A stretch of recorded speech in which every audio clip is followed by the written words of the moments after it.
Assal-mo-alaikum. Welcome back to the show, Ramadan, a date with Dr. Zakir.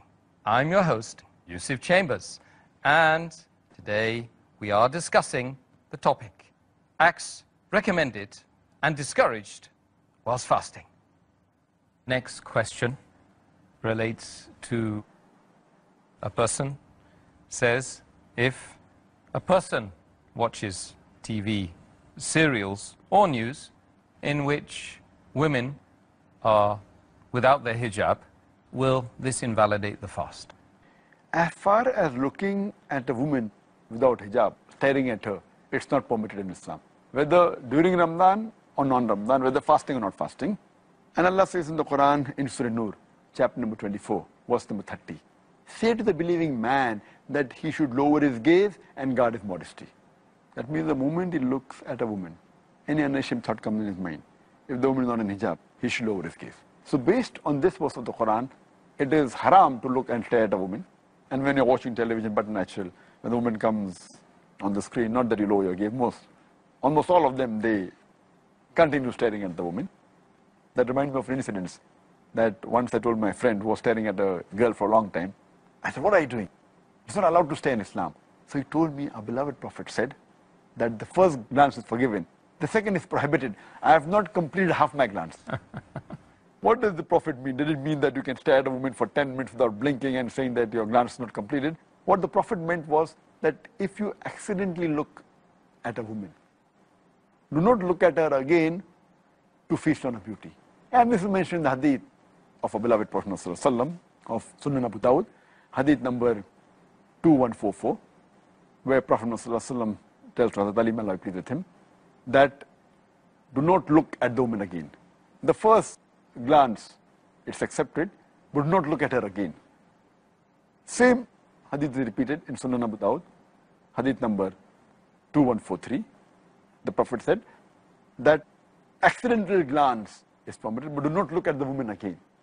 So based on the verse of the Quran and the hadith, but natural, watching television or watching any programs on the television or any movies in which the women aren't properly dressed, they aren't doing the hijab, and looking at them and staring at them and continuously observing them is haram.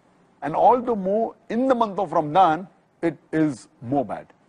The fast will not be invalidated, but the rewards that the person will get will surely be diminished. And if you continue, it doesn't only mean watching television, even reading magazines, even newspapers. And today, as we all know, that most of the magazines, most of the newspapers, they have photographs of ladies who are not properly dressed, obscene photographs. And that reminds me that previously, maybe 10, 15 years back, hardly any newspapers, the daily newspaper that you had, that you get in Bombay and in India, didn't contain any photographs which were obscene. But as time went on, you know, even the Indians are following the Western culture, and you find that almost all the newspapers, the daily newspapers, they have photographs of ladies who are not properly dressed, and some papers had photographs in the attached section. Now, you have them in the front page also. So imagine reading these normally is wrong, and Ramadan all the more it's wrong. You open the paper, you're fasting, and you see a lady who's not properly dressed up, or she's wearing very little clothes, you know, just to sell the paper. So all these things are prohibited normally also, all the more when you're fasting. Subhanallah. Another question from one of the viewers. The viewer wants to know, and he says, during one of the iftar parties I attended, when a senior person entered the room, many people stood up to welcome him. Is this a permitted act? Many people say it isn't. Is it a permitted act? As far as standing up for someone to venerate him, it's not permitted in Islam. But if you stand up being the host to welcome some guest, or if you want to stand up to welcome him or shake his hand, that is good manners. To stand up while shaking somebody's hand, or if you're the host and if guests are coming, that's perfectly fine. It's a good act, it's good manners, it's a sunnah. But standing at the door without greeting anyone, without shaking hands, just for respect, just for veneration, that's not permitted. But if you're welcoming someone, or if you're sitting in an office and someone comes, a guest comes, and you're shaking hands with him, and then you stand up for shaking hands, it's for welcoming, it is considered as a good habit. And it's the sunnah, and there are various hadith we speak about this.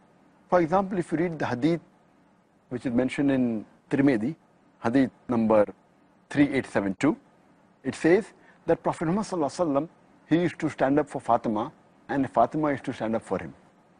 It says Muhammad sallallahu alaihi wasallam used to stand up for his daughter, Fatima, may Allah be pleased with her, and she used to do the same for her father, Prophet Muhammad sallallahu alaihi wasallam, indicating that standing up, it's not haram and it's permitted.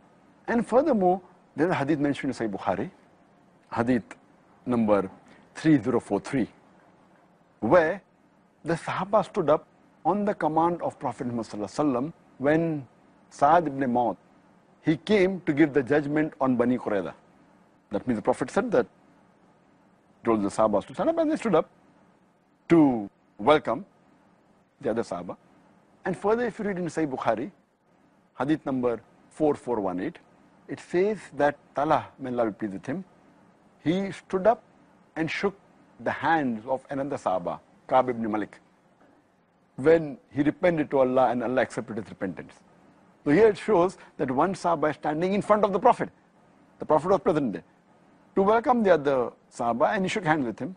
So here it says that for welcoming, for greeting, for shaking hands, if you stand up, it's permitted. It's a sunnah. In fact, it's preferable. It's encouraged. At the same time, we have various other hadith.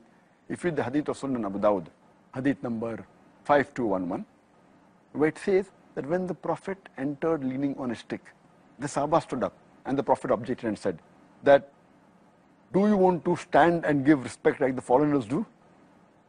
And another hadith says in Tirmidhi, hadith number 2754, the Sahabas never stood up for the Prophet because they knew that the Prophet did not like them standing for him.